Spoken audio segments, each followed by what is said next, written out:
वाल्मीकि रामायण है, वाल्मीकि रामायण से 4000 श्लोक योग वशिष्ठ में अधिक है। ठीक है, 4000 श्लोक अधिक है, इसके कारण से इसको महारामायण कहा गया है।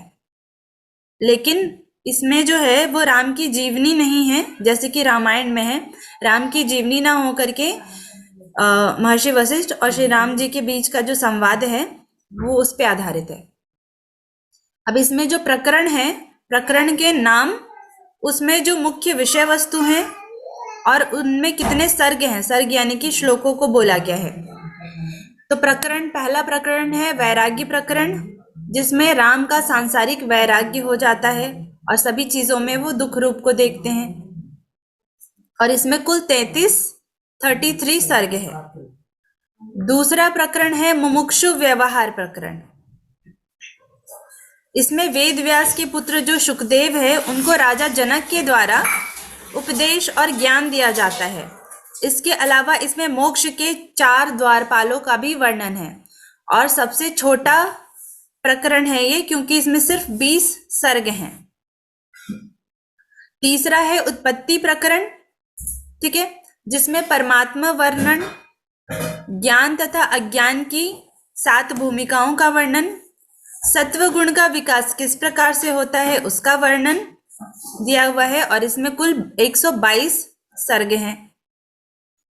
चौथा है स्थिति प्रकरण, ठीक है, उसका नाम है स्थिति प्रकरण, जिसमें जगत का निराकरण, किस प्रकार से हम जगत का उच्छेदन करके जगत में रहते हुए जगत से पार जा सकते हैं। ठीक है, निराकरण का मतलब उच्छेदन, यानी कि जगत में रहते हुए जगत से वैराग्य हो जाना, ऊपर उठ जाना।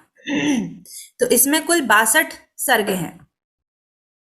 पांचवा है हमारा उपशम या उपशांति प्रकरण। इसको उपशम या उपशांति भी अगर लिखा हो एग्जाम में तो भी हमें 5वां प्रकरण ही समझना है और सीरीज भी याद करना है। इसमें ध्यान का वर्णन है, योग के जो विघ्न है उसको किस प्रकार से निराकरण किया जाए उसके लिए अभ्यास के बारे में बताया गया है और इसमें 93 सर्ग हैं। जो छठा है उसके 2 पार्ट हैं, ठीक है, पूर्वार्ध और उत्तरार्ध। 7 प्रकरण नहीं है, 6 ही प्रकरण है। इसको मैं हटा देती हूँ। 6 ही प्रकरण है जिसके 2 पार्ट हैं, पूर्वार्ध और उत्तरार्ध। तो पूर्वार्ध और उत्तरार्ध में आदि व्याधि की अवधारणा और ध्यान के चरणों का वर्णन है। पूर्वार्ध में 128 सर्ग हैं और उत्तरार्ध में 216। तो सबसे ज्यादा जो सर्गों की संख्या है वो है उत्तरार्ध प्रकरण में, ठीक है, और सबसे कम, सबसे छोटा प्रकरण है मुमुक्षु व्यवहार प्रकरण, इसमें कुल 20 सर्ग ही हैं। इसके बाद हमने देखा था कल आदि व्याधि की अवधारणा, ठीक है, आदि व्याधि दोनों ही दुख के कारण है, ठीक है, और औषधि के द्वारा इनकी पूर्ण रूप से निवृत्ति नहीं होती, आंशिक रूप से निवृत्ति होती है और जब तक रोग नहीं है तब तक के लिए सुख की प्राप्ति होती है। जब रोग निवारण हो जाता है तो हमें सुख की प्राप्ति होती है। तो औषधि के द्वारा इनकी निवृत्ति से सुख की प्राप्ति होती है और ज्ञान के द्वारा इनका समूल नाश होता है। किनका? आदि और व्याधि। आदि क्या है? जो वासना में मानसिक दुख है, ठीक है, मेंटल डिसऑर्डर, मेंटल डिजीज जो है उसको आदि कहा गया है, जो कि वासनाओं से, इच्छाओं से और कामनाओं से उत्पन्न होती है। इसकी उत्पत्ति जब हमें यथार्थ परमात्मा ज्ञान नहीं होता है तो आदि की उत्पत्ति होती है। जब हम अपनी इंद्रियों को कंट्रोल नहीं कर पाते तो आदि की उत्पत्ति होती है। राग द्वेष में फंस करके आदि की उत्पत्ति होती है और अधिक इच्छा की प्राप्ति, ठीक है, हमें एक चीज हमने प्राप्त कर लिया है, हमें और बड़ा पद प्राप्त करना है और चीजें प्राप्त करनी है, तो इस प्रकार से जो अनंत इच्छाएं हैं उसके कारण भी आदि की उत्पत्ति होती है। तथा चिंता, शोक और जड़ता में पड़ करके भी आदि की उत्पत्ति होती है, ठीक है। फिर है व्याधि। व्याधि यानी कि शारीरिक दुख, शारीरिक पीड़ा, शारीरिक कष्ट। जैसे हमें बुखार हो गया, हमें खांसी हो गई, हमें किसी सर्प ने काट लिया, तो इस प्रकार से जितने भी शारीरिक दुख, शारीरिक पीड़ा, शारीरिक कष्ट है उसको व्याधि कहते हैं। इसकी उत्पत्ति के ये सारे कारण हैं। कि रात में तथा प्रदोष काल में भोजन एवं मैथुन करने से, दुष्कर्म, दुर्जनों की संगति से, विष का, चोर, सर्प, व्याघ्र आदि का मन में भय होने से, मतलब किसी का भी अगर हमें मन में भय हुआ तो उससे भी व्याधि की उत्पत्ति होती है। जब हमारे अंदर इच्छाएं बार बार प्रकट होती है, उससे, मूर्खता से, चित्त के न जीतने के कारण, और अशुद्ध अन्न के खाने से, जिसको दुष्ट अन्न बोला गया है, राजसिक या तामसिक, इस प्रकार के अन्न दुष्ट अन्न के अंतर्गत आते हैं। शमशान आदि जितने भी निकृष्ट स्थान हैं, शमशान हो गया और वो क्या कहते हैं उसको, कब्रिस्तान वगैरह हो गया, उनमें निवास करने से व्याधियों की उत्पत्ति होती है। और व्याधि का नाश किस प्रकार से होता है? तो साधु सेवा, साधु पुरुष की, महात्मा पुरुष की सेवा से, ठीक है, अच्छे कर्मों से, बीज मंत्रों के जाप से, तथा चित्त सेवा रूपी पुण्य कर्म से। फिर हमने पढ़ा कि आदि से व्याधि की उत्पत्ति किस प्रकार से होती है। तो जब हमें मानसिक रोग होता है, मानसिक पीड़ा, मानसिक चिंता होती है, तो उससे चित्त के व्याकुल होने पर शरीर में क्षोभ उत्पन्न होता है, जिसके कारण मनुष्य उचित मार्ग को न चुन करके कुमार्ग पर चला जाता है, जैसे कि शराब पीना, सिगरेट पीना, ठीक है, आदि जितने भी गलत कार्य हैं वो उसी के कारण से होता है, जब मनुष्य दुखी होता है मानसिक तौर पर। इसके अलावा प्राण वायु जब उल्टी बहने लगे, ठीक है, प्राण के जगह अपान, अपान के जगह प्राण बहने लगे, वात के जगह पित्त चला जाए, पित्त के जगह कफ, और कफ के जगह वात आ जाए, तो इस प्रकार से नाड़ियों में मल भर जाता है, जिसकी वजह से रोगों की उत्पत्ति होती है। अतः प्राण वायु के संचार क्रम बिगड़ जाने पर जो खाया हुआ अन्न है, भोजन है, वो पचता नहीं और अजीर्ण, इनडाइजेशन क्रिएट करता है, जिसकी वजह से रोग उत्पन्न होते हैं। ठीक है, तो इस प्रकार से आदि से व्याधि की उत्पत्ति होती है। और बीज मंत्रों के प्रयोग से अन्न का पाचन जब होता है, बीज मंत्रों के प्रयोग से क्या होता है कि हमारा जो डाइजेस्टिव सिस्टम है वो स्ट्रांग हो जाता है, जिससे कि अन्न का पाचन होने लगता है और नाड़ियां शुद्ध हो जाती है, मल रहित हो जाती है। व्याधि के अभाव से आदि का भी अभाव हो जाता है। ठीक है, व्याधि नहीं है तो आदि नहीं है, आदि है तो व्याधि की भी उत्पत्ति हो जाती है।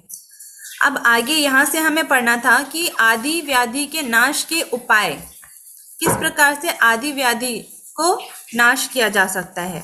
तो औषधि मंत्र और पुण्य कर्म, औषधि मंत्र और पुण्य कर्म, इन तीनों के द्वारा जो है व्याधियों का, आदि और व्याधि का नाश किया जा सकता है, लेकिन समूल नाश नहीं किया जा सकता, सिर्फ आंशिक नाश ही होता है। यानी कि अभी अगर हमें बुखार नहीं है, हमने दवाई ली, हमारा बुखार ठीक हो गया, तो ये नहीं है कि दोबारा कभी नहीं आएगा, दोबारा भी आ सकता है, यानी कि समूल नाश नहीं हुआ। लेकिन ज्ञान के द्वारा, तत्व ज्ञान के द्वारा, परमात्मा ज्ञान के द्वारा, आत्म ज्ञान के द्वारा इसका समूल नाश किया जा सकता है। ठीक है, जो भी संत महात्मा है, जो साधक है, उनको क्या कभी रोग होता है? नहीं होता। तो इस प्रकार से उनको कहते हैं जरा मरण, जरा मरण, मृत्यु, रोग, ये सब नहीं होते। ये क्या है? समाधि के लक्षण है, समाधि की सिद्धि है। तो ज्ञान के द्वारा ही इन सब का समूल नाश किया जा सकता है, लेकिन औषधि मंत्र और पुण्य कर्म के द्वारा आंशिक नाश हो सकता है। नोट में कह रहे हैं कि औषधि मंत्र और पुण्य कर्मों से इसका समूल नाश नहीं होता, सिर्फ परम तत्व के ज्ञान के द्वारा ही इनका समूल नाश किया जा सकता है। ठीक है, फिर आगे हमें पढ़ना है मुक्ति के 4 द्वारपाल। योग वशिष्ठ जो है वो बहुत ही बड़ा ग्रंथ है। ठीक है, बहुत बड़ा, बहुत मोटा ग्रंथ है। हमें उनमें से सभी नहीं पढ़ना है, उनमें बहुत ही अच्छी अच्छी कहानियों का वर्णन है। ठीक है, अगर आप लोग चाहो तो पढ़ सकते हो, ले सकते हो योग वशिष्ठ की किताब, बहुत ही सुंदर, बहुत ही अच्छी किताब है। लेकिन अभी हमें एग्जामिनेशन पॉइंट ऑफ व्यू से जो हमारे सिलेबस में दे रखा है, एग्जैक्ट वही पॉइंट हम देख रहे हैं। ठीक है, जैसे जैसे जो जो दे रखा है सिर्फ वही हम देख रहे हैं। तो इसके बाद जो है हमें मुक्ति के 4 द्वारपाल पढ़ना है। मुक्ति प्राप्त करने के, मुक्ति के 4 द्वारपाल। ठीक है, द्वारपाल का मतलब पहरेदार जो होते हैं, गेट कीपर होते हैं, तो उनको बोला है शम, विचार, संतोष और साधु संग। ये 4 जो है ये मुक्ति के द्वारपाल है, इनको लांघ करके ही हम मुक्ति तक पहुंच सकते हैं। तो पहला है शम, शम यानी कि शांति, शांति यानी कि जो परमोत्कृष्ट सुख है, वैसा सुख जो उसके समान कोई दूसरा सुख ना हो, तो उस प्रकार का सुख जो है ये पहला द्वारपाल है। इसके सीरीज भी याद रखने हैं। दूसरा है विचार, विचार यानी कि विवेक, ज्ञान, तर्क शक्ति। ठीक है, परम ज्ञान यानी कि संसार रूपी रोग की महा औषधि क्या है? विचार। किस प्रकार का विचार? विवेक ज्ञान, जो हमने विवेक ख्याति पढ़ी है ना पतंजलि योग सूत्र में। ठीक है, विवेक ख्याति क्या है? क्या है विवेक ख्याति? अल्टीमेट जो सबसे सबसे ऊंचा ज्ञान है, और डिस्क्रिमिनेटिव नॉलेज बोलते हैं, जिसमें अपने को पुरुष और प्रकृति के भेद का मालूम पड़ता है। हाँ, ठीक है, तो वही विवेक ज्ञान को यहाँ पे विचार बोला है। ठीक है, तर्क शक्ति बोला है, जो कि परम ज्ञान है। इससे बड़ा ज्ञान कुछ भी नहीं है, जिस ज्ञान के द्वारा हम प्रकृति और परमात्मा के भेद को जान सके। ठीक है, माया के भेद को जान सके और उनसे छुटकारा प्राप्त कर सकते हैं। तो विचार को महा औषधि बोला है। ठीक है, संसार रूपी रोग की महा औषधि है विचार। तीसरा है संतोष। तो संतोष क्या है? परम लाभ है, जिसको श्रेय भी बोला है, परम श्रेय। ठीक है, परम लाभ। चौथा है हमारा साधु संग। मैम ठीक खाली है, 1 सेकंड स्लाइड ऊपर करेंगे, वो ऊपर का पॉइंट रह गया था। ये वाला। हाँ हाँ हाँ, बस 1 सेकंड में क्लिक कर लेते। हाँ ठीक है मैम, थैंक यू। ठीक है, बाकी लोग अपने वीडियोस ऑन कर लीजिए।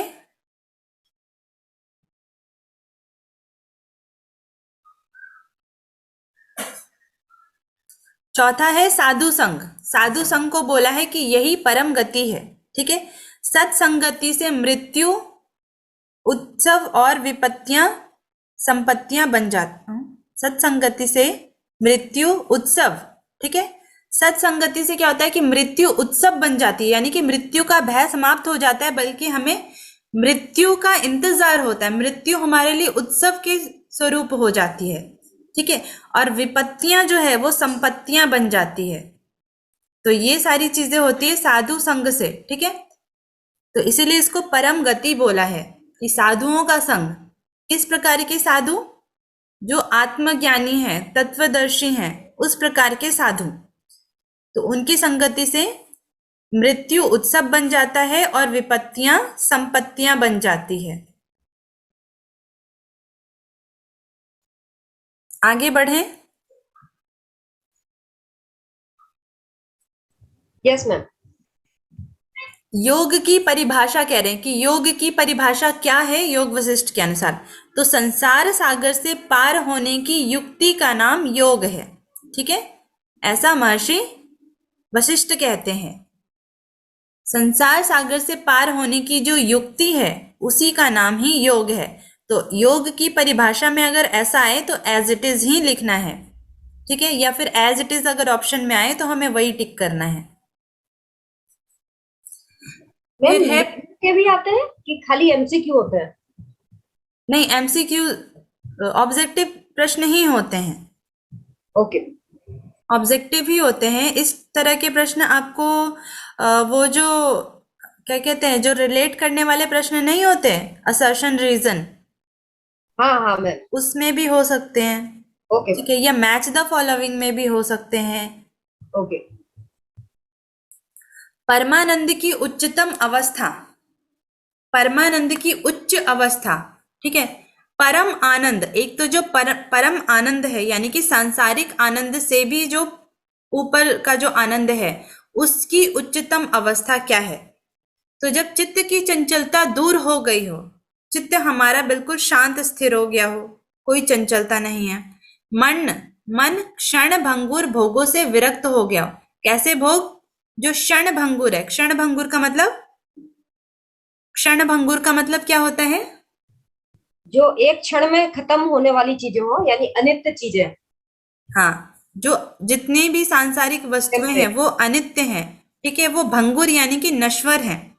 क्षण भंगुर कि कुछ समय के लिए हमें उनका सुख प्रतीत होता है, लेकिन बाद में वो दुख स्वरूप ही है। तो जो जब मन इस प्रकार के तुच्छ वस्तुओं से या क्षण भंगुर भोगों से विरक्त हो जाता है तो परमानंद की प्राप्ति होती है। अनादर और उपेक्षा जनित दुख भी मन को अपनी ओर न खींच पाए। अगर हमारा किसी ने अनादर कर दिया, ठीक है, यहाँ या अपेक्षा हो गया है, अ की जगह ऊ आएगा।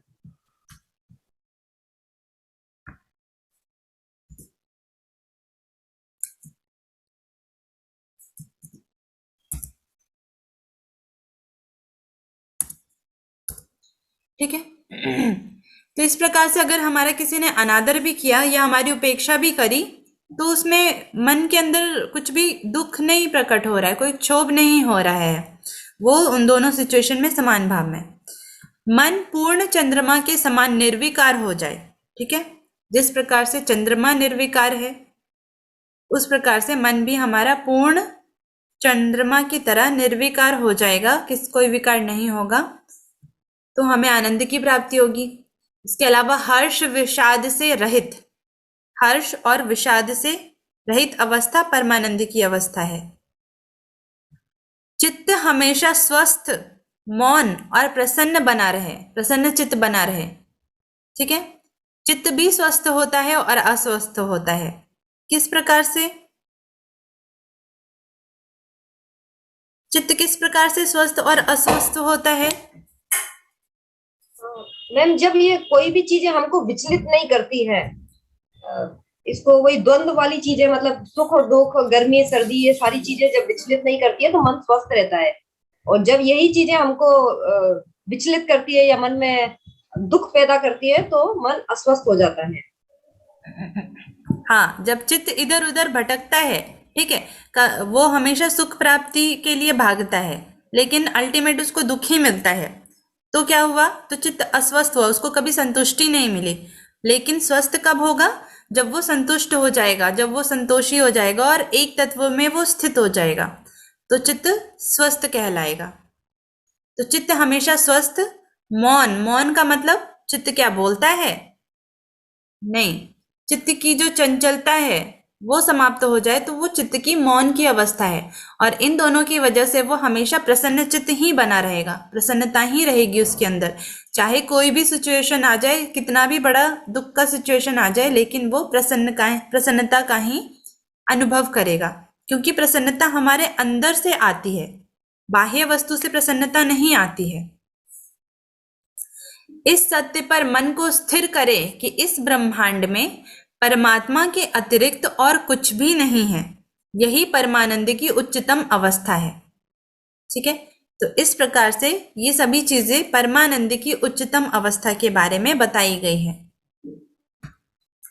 आगे बता रहे हैं कि योग मार्ग में कौन कौन से विघ्न हैं, विघ्न बाधाएं हैं, ठीक है। विघ्न का मतलब बाधाएं।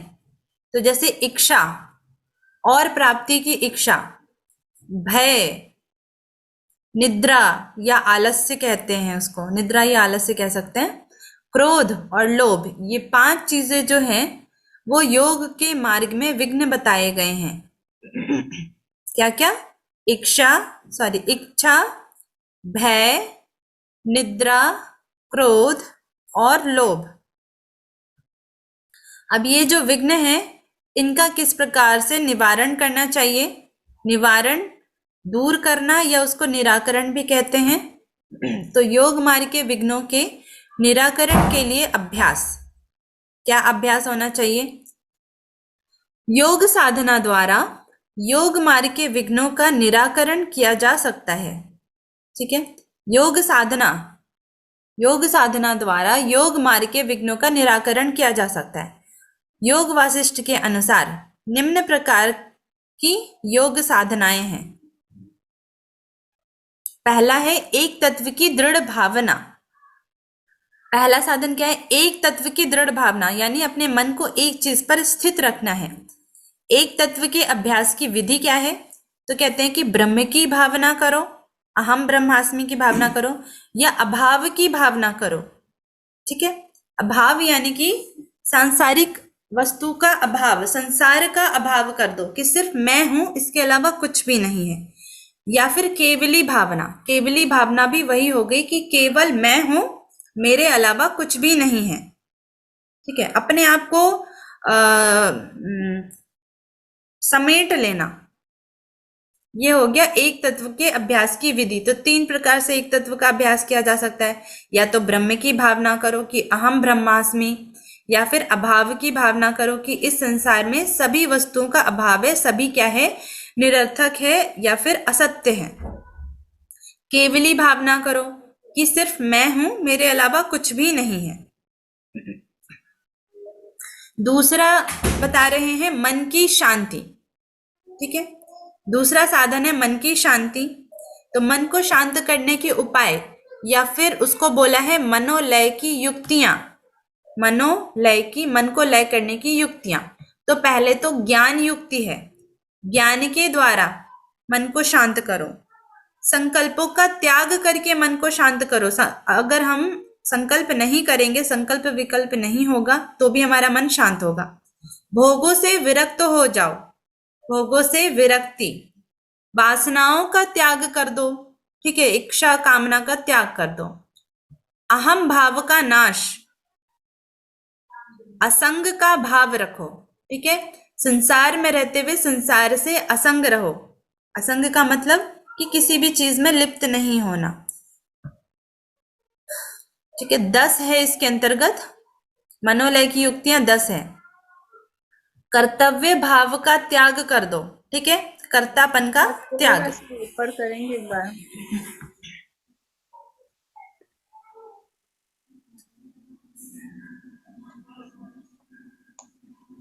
हाँ ठीक है, आगे कर।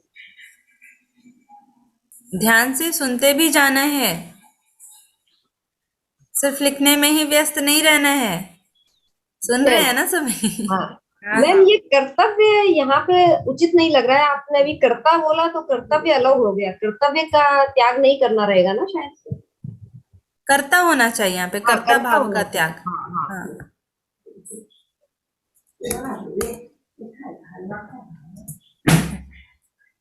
ठीक है, कर्ता भाव का त्याग रखना है, यानी कि फलासक्ति नहीं करनी है। सर्व त्याग, सभी कुछ त्याग दो, घर बार सब छोड़ दो, वस्तुओं को छोड़ो, सब कुछ को छोड़ दो। ऐसा नहीं है, जो हमारे कर्तव्य हैं उनका तो पालन करना ही है। समाधि का अभ्यास करो। ठीक है, समाधि का भी अभ्यास किया जाता है। समाधि का अभ्यास करो और लय की क्रिया करो। लय की क्रिया यानी कि अपने को मतलब उसमें लय कर दो, ब्रह्म में या समाधि में लीन कर दो। लीन कर दो। ठीक हाँ है, जो लीन। भी कर रहे हो उसमें पूर्ण पूर्ण तरीके से अपने आप को लीन कर दो। अगर हम अपने कर्तव्यों का भी पालन कर रहे हैं, उसमें भी अपने आप को पूरी तरीके से लीन करके करना है। तो ये 2 हो गए। तीसरा है प्राण स्पंदन। प्राण स्पंदन यानी कि प्राणायाम। ठीक है, प्राणायाम को प्राण स्पंदन बोला है। तो त्रिकुंभक के अभ्यास के द्वारा प्राण निरोध किया जाता है। 3 प्रकार के कुंभक के द्वारा जो है वो प्राण स्पंदन या फिर प्राण निरोध किया जा सकता है, जिसमें बाह्य कुंभक प्राणायाम, अभ्यंतर कुंभक प्राणायाम और स्तंभन वृत्ति प्राणायाम। जैसा कि हमने पतंजलि योग सूत्र में भी पढ़ा है, बाह्य, अभ्यंतर और स्तंभन वृत्ति। तो बाह्य कुंभक, अभ्यंतर कुंभक और स्तंभन वृत्ति बोला है। ठीक है, इस बात का भी ध्यान रखना है कि यहाँ पर पहले दूसरे में तो बाह्य कुंभक अभ्यंतर कुंभक बोला है, तीसरे में स्तंभन वृत्ति बोला है। ठीक है, तो ये 3 हो गए, 3 कुंभक हो गए जिसके द्वारा हम अपने प्राण को निरोध कर सकते हैं। तो ये हमारे क्या हो गए कि किस प्रकार से हम योग मार्ग के विघ्नों का निराकरण कर सकते हैं, विघ्नों को हटा सकते हैं। आगे बढ़े। Yes ma'am. सत्व गुण का विकास है आगे। सत्व गुण का किस प्रकार से विकास होता है उसके बारे में बता रहे हैं। तो इसमें कुल 15 है, 14 है, ठीक है, 14। इसको हमें एज इट इज याद कर लेना है और सीरीज में भी। तो सत्व गुण के विकास में सबसे पहले बोला है इदम प्रथमा, ठीक है, इदम प्रथमा, ये पहला हो गया। दूसरा गुण पीवरी, गुण पीवरी। तीसरा है ससत्वा, ससत्वा। चौथा है अधम सत्वा,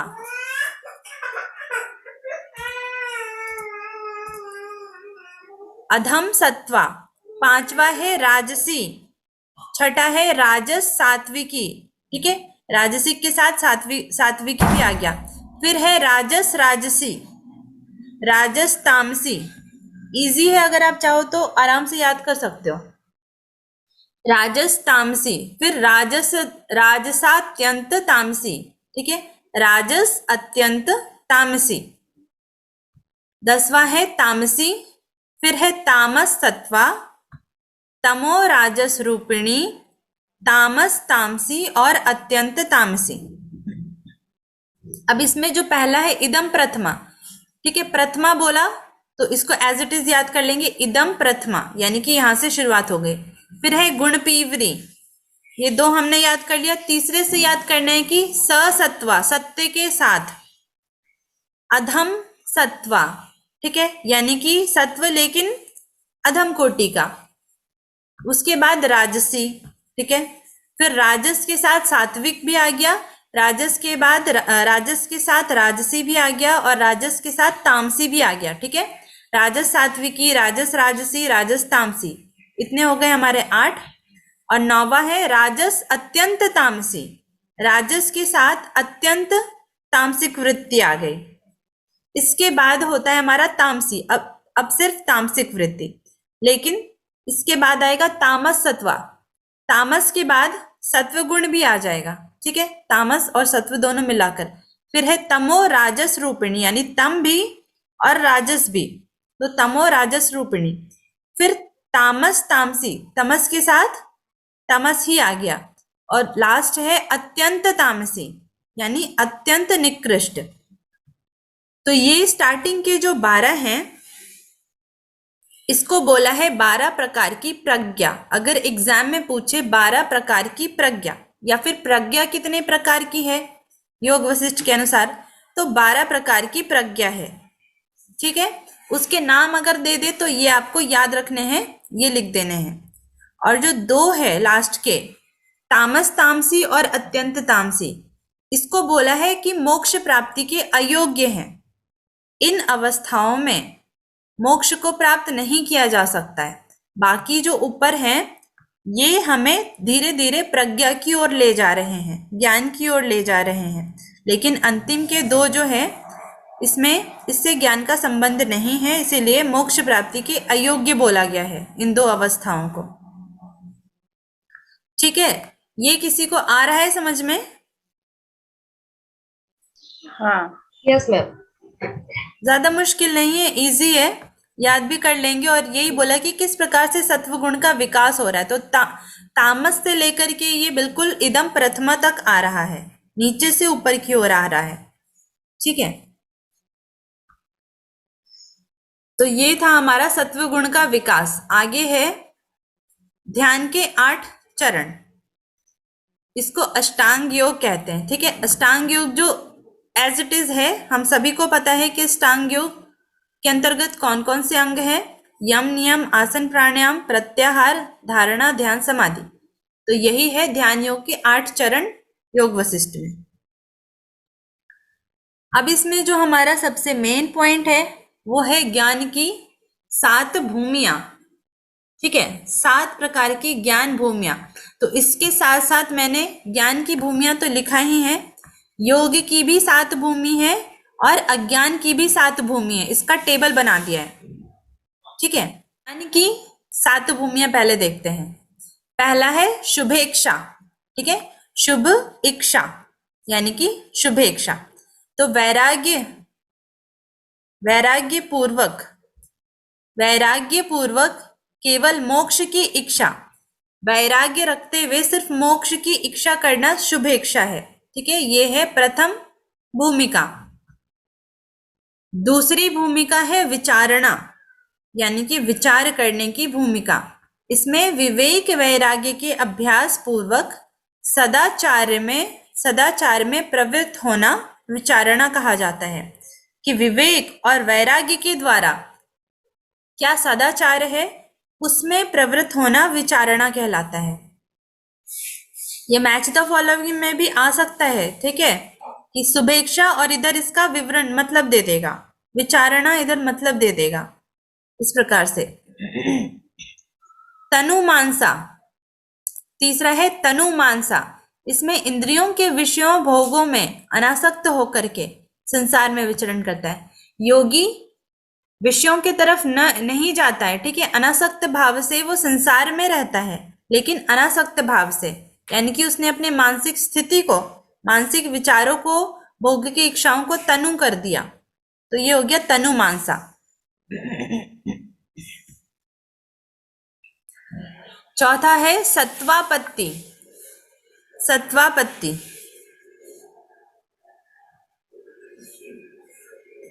चित्त के विरक्त होने पर आत्मा का परमात्मा में तद्रूप हो जाना।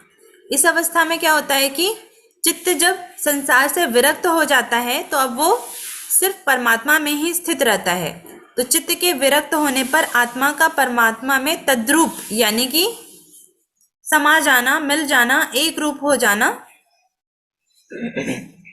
पांचवा है असंशक्ति। सभी प्रकार के विषयों से असंग होने पर अंतःकरण का समाधि में आरूढ़ हो जाना। जब सत्वापत्ति के बाद मनुष्य या साधक सभी विषयों से अनासक्त हो गया, तो अब उसका जो अंतःकरण है वो समाधि के तरफ बढ़ गया। ठीक है, पहले तो वो परमात्मा में ही स्थित होकर के सभी कार्य को कर रहा था, अब वो समाधि की अवस्था के तरफ वो बढ़ चला है। छठी अवस्था है पदार्थ अभावना। ठीक है, ये बहुत इंपॉर्टेंट पॉइंट है। यहाँ पे लिखा है पदार्था भावना। एग्जाम में पदार्थ भावना भी आ सकता है और पदार्था भावना भी, तो इसमें कंफ्यूज नहीं होना कि पदार्थ भावना होगा या पदार्थ अभावना होगा। ठीक है, पदार्थ भावना का मतलब क्या हो गया कि हम पदार्थों की, विषयों की भावना कर रहे हैं, लेकिन पदार्थ अभावना का मतलब कि पदार्थ की भावना नहीं कर रहे हैं।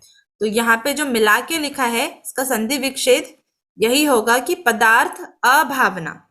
ठीक है, फर्स्ट पॉइंट छूट गया, एक सेकंड के लिए ऊपर लेंगे। ये फर्स्ट वाला। हाँ ठीक है मैम, थैंक यू। तो छठा है हमारा पदार्थ अभावना। ठीक है, बिल्कुल याद रखना है इस पॉइंट को। इसमें क्या होता है कि अंतःकरण का सांसारिक पदार्थों से अत्यंत अभाव, पहले जो अभाव हो रहा था अब ये अत्यंत अभाव हो गया, तथा बाह्य अभ्यंतर विषयों का भान न होना। बाह्य और अभ्यंतर, बाहर की और अंदर जो मन के अंदर भी जो विषय चल रहे हैं उसका भी भान न होना। दूसरों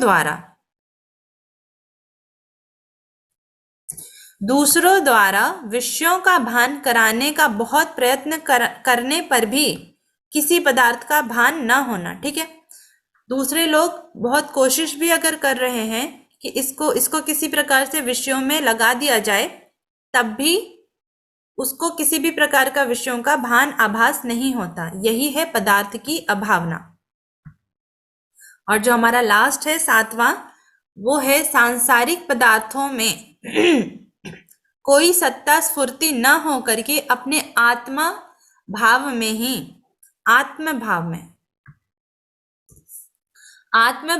ही स्वाभाविक निष्ठा बनी रहना। ठीक है, जैसे एक मृत्यु की जो अवस्था होती है ना, मृत्यु की जो अवस्था होती है, ठीक वही ये लास्ट जो तुर्यगा वाली अवस्था है वो वही अवस्था है। ठीक है, कि सांसारिक पदार्थों में कोई सत्ता, कोई मन में कुछ प्रकट ही नहीं होता, कोई भाव ही प्रकट नहीं होते, न लीन होने के न विरक्त होने के। तो इस प्रकार से जो मृत्यु की जो अवस्था होती है वही तुर्यगा अवस्था होती है। तो ये थी हमारी 7 ज्ञान की भूमियां। ठीक है, अब इन वो 7 6 पॉइंट बताइए। 6th वाला हाँ 6 वाला। पदार्थ अभावना, इसमें अंतःकरण का सांसारिक पदार्थों से अत्यंत अभाव हो जाता है। ठीक है, सांसारिक वस्तुओं का भान नहीं होता, उसके तरफ चित्त नहीं जाता, और बाहर के तरफ भी तथा अंदर के तरफ भी, मन के तरफ भी, मन में भी जो विचार चल रहे हैं उनका भी अभाव हो जाता है। ठीक है, जब दूसरे लोग चाहते हैं कि, कोशिश करते हैं कि वो मनुष्य सांसारिक विषयों में लग जाए, तो बहुत कोशिश करने के बाद भी वो विषयों की तरफ नहीं जाता। तो यही है पदार्थ की अभावना अवस्था, पदार्था भावना। ठीक है, आगे बढ़े। ठीक है मैम। हाँ अब ये जो ज्ञान की भूमियां हैं, इनके साथ सुभेक्षा। ठीक है, पहली जो है सुभेक्षा, इसमें श्रवण की अवस्था आती है, सुनने से हमें वैराग्य होता है, तो इसको योग की भूमि भी बोला है। ठीक है, योग की भूमि जो पहली अवस्था है सुभेक्षा, इसमें श्रवण करना चाहिए।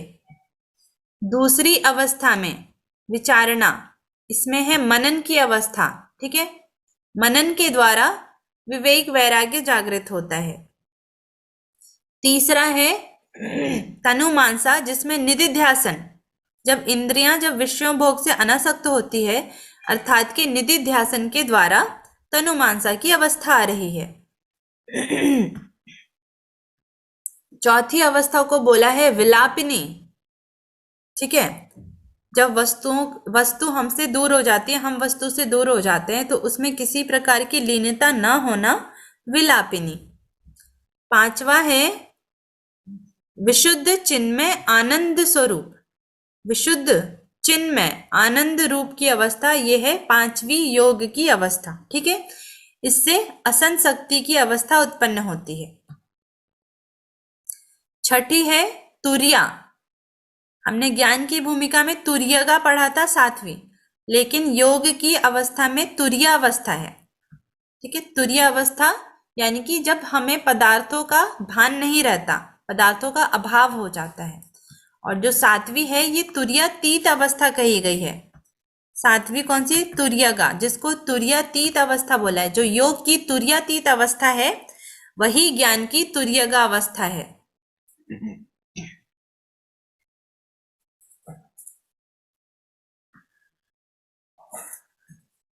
अब योग की जो भूमियां हैं, ये 7 भूमियां, इसमें पहली जो श्रवण मनन और निधिध्यासन है, ये है जागृत अवस्था। ये जागृत अवस्था कहलाती है। ठीक है, जागृत अवस्था में ही श्रवण मनन और निधिध्यासन की क्रिया होती है। चौथी अवस्था जो है विलापिनी, ये स्वप्नावस्था कहलाती है। ठीक है, जिस प्रकार से हम सपने में सभी चीजों से विरक्त हो जाते हैं, ठीक है, स्थूल चीजों का अभाव हो जाता है, उसी प्रकार से स्वप्नावस्था जो है वो विलापिनी है। पांचवा जो है असंशक्ति, जिसमें विशुद्ध चिन्ह में आनंद रूप की अवस्था आती है, इसको बोला है सुषुप्ति अवस्था, और इसको ब्रह्म विद्वर भी बोला है। ब्रह्म विद्वर का एग्जाम्पल दिया है जड़ भरत से। जड़ भरत जो थे, वो जहां पे खड़े रहते थे वहीं पे घंटों तक खड़े रहते थे। वो जिस चीज को देखते थे घंटों तक उसी चीज को देखते रहते थे। ठीक है, उनकी जड़ की अवस्था हो गई थी, एक ही अवस्था में वो लंबे समय तक स्थित रहते थे, इसीलिए उनका नाम पड़ गया था जड़ भरत। जो मैंने हिरण वाली कहानी सुनाई थी ना, कि एक राजा हिरण का शिकार करने के लिए जाता है, लेकिन हिरण का शिकार करने के बाद उसका बच्चा जब अनाथ हो जाता है तो उसको उससे अटैचमेंट हो जाता है, उसको वो पालने लगता है अपने पुत्र के भांति। उसके बाद क्या होता है कि इतना आसक्त हो जाता है कि मृत्यु के समय भी उस हिरण के बारे में ही सोच रहा होता है। अगला जन्म उसका हिरण का हो जाता है, तभी उसको पिछले जन्म की सारी बातें याद रहती है, और वो जो है वो विषाद करता है कि मैं हिरण रूप में जन्म ले लिया। फिर वो भगवान से प्रार्थना करता है कि अगले जन्म में मुझे मुक्ति दिलाओ। तो अगले जन्म में उसको वो दोनों जन्म की बातें याद रहती है, और अगले जन्म में क्या होता है कि वो उन सब से पार जा करके वो जड़ भरत की अवस्था में आ जाता है, जड़ की अवस्था में आ जाता है। यानी कि वो एक चीज में ही स्थित रहता है। जड़ का मतलब यहाँ पे नेगेटिव सेंस में नहीं है, जड़ का मतलब पॉजिटिव सेंस में है। ठीक है, एक अवस्था यानी कि निरंतर वो ध्यान की अवस्था में ही लिप्त है। तो इसको सुषुप्ति अवस्था भी बोला है और इसको ब्रह्म विद्वर भी बोला है, ब्रह्म विद्वर। छठा जो है वो गाढ़ सुषुप्ति अवस्था, सुषुप्ति यानी कि डीप स्लीप, लेकिन डीप स्लीप से भी आगे की अवस्था है जिसको गाढ़ सुषुप्ति अवस्था बोला है। गाढ़ सुषुप्ति अवस्था, इसको ब्रह्म विद वरियान बोला है। ठीक है, ब्रह्म विद वरियान, जैसे कि ऋषभ देव की स्टोरी तो नहीं पता मुझे, लेकिन यहाँ पर एग्जाम्पल उन्होंने ऋषभ देव से दिया है। ठीक है, एक बार मैं स्टोरी देख करके और आप लोगों को जरूर बताऊंगी। या फिर आई थिंक ऋषभ देव वही है जिनके 21 गुरु थे। अलग अलग चीजों से उन्होंने अलग अलग चीजों को देख करके हर चीज से ज्ञान प्राप्त किया, जैसे कि सांप से, पेड़ से, और इस तरीके से उनके 21 गुरु बने। शायद उनको ही ऋषभ देव बोला है, उनका ही नाम था ऋषभ देव। वो शायद मैम अलग थे, ऋषभ देव अलग थे, ऐसा अलग थे, ऐसा याद आ रहा है मुझे, कभी बचपन में पढ़ा हुआ। हाँ, ठीक है, पढ़ा आप था। देख लेना। हाँ। ये उसमें जो अपनी भागवत होती है ना, भागवत पुराण, हाँ, उसमें पढ़ा हुआ है, उसमें पढ़ा है। पर एग्जैक्ट याद नहीं अभी। चलो, अगर याद आए तो फिर जरूर बताइएगा, मैं भी एक बार देखूंगी, सर्च करूंगी ऋषभ देव की कहानी। तो इनकी जो अवस्था थी वो गाढ़ सुषुप्ति की अवस्था थी, जिसको ब्रह्म विद वरियान बोला है। ठीक है, ब्रह्म विद वरियान। तो एग्जाम्पल में हमें इनका नाम याद कर लेना है। और 7वीं अवस्था है विदेह मुक्ति स्वरूपावस्था, विदेह मुक्ति स्वरूपावस्था, जिसको ब्रह्म विद वरिष्ठ, यानी कि ज्ञान में वो बिल्कुल वरिष्ठ की अवस्था है, उसकी विदेह मुक्ति की अवस्था है। तो ये 7वीं अवस्था है। इसके आगे के टेबल को देखते हैं। अब है अज्ञान की भूमियां। ठीक है, ज्ञान की भूमियां तो देख लिया, योग की भी किस प्रकार से 7 भूमियां हैं, और अब अज्ञान की क्या क्या भूमिकाएं हैं। तो अज्ञान की भूमिया में पहला है बीज जागृत। बीज जागृत यानी कि चित्त जागृतावस्था के बीज रूप में स्थित रहता है, जागृत की अवस्था होती है उसकी। ठीक है, बीज जागृत यानी कि जो चित्त की जागृत की अवस्था है। फिर है जागृत, यह देह मेरा है, यह भोग पदार्थ मेरे हैं। ठीक है, इस प्रकार से जो भावना होती है हमारी कि ये मेरा है, ये मेरा है, ये उसका है, तो मेरा और तेरा की जो भावना है वो उसको बोला है जागृत अवस्था। तीसरा है महाजागृत।